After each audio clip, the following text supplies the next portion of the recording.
Okay, so today's improvement, I have just reorganised my tool bag, make sure everything's got its own location.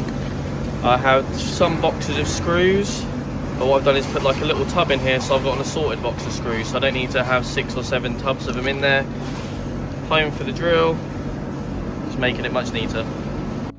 We now have a total of 5 different custom bracket products, so normally on task I'd have to go find the right SKU, give it a name, I have to probably include dimensions in there as well, and maybe in the production notes. Obviously pick the material type and the colour. It is quite a long process, not very enjoyable to do, so what I've done now is I've created a new section called custom brackets. So depending on the bracket type, it will populate different fields down here. It'll pre-fill information as well, so it pre-fills the SKU, it'll pre-fill the material and the colour.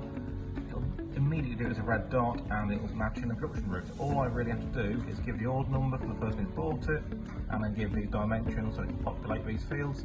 That just saves me a lot of time. Hello, my improvement for today, new prompt for stickers. Thank you. So when I do some products, I need some washers just to make sure I can go through the back of things like OBS on this bracket. So I've just got some from pre-packing that we can keep in here, just to save me having to walk over there every single time I need washers for a improvement or for a product. On task, we have a section for Amazon FBA jobs. I've built this so I can just track which ones we have going out for Amazon. Problem is, at the minute the way it's laid out isn't particularly friendly, so when we have multiple Kanbans out the same item, they're not really grouped anywhere. You've got to manually check through or search for SKUs individually. So what I've done is I've built a card view. So what I can do now is see how many Kanbans in total are out for each item, how many got due in total. That's a really nice way of looking at it. It's find things quicker, less to search through, and when I'm doing the FBA numbers on Mondays and Thursdays, it just saves a lot of time. At the moment, the door stop for the back door which kind of sits on this beam here, and it's not really a proper home for it, so I'm going to change that now. Cool, so what I've done is now I've just added a little shelf with some labels on it saying to return the door stop to it. Just right by the door where you need it still, and has a dedicated home. So this is a box where we keep our strong magnets in the office. I've made some amendments to it. So previously it wasn't a divider, so we just end up with some magnets wrapped around bits of paper.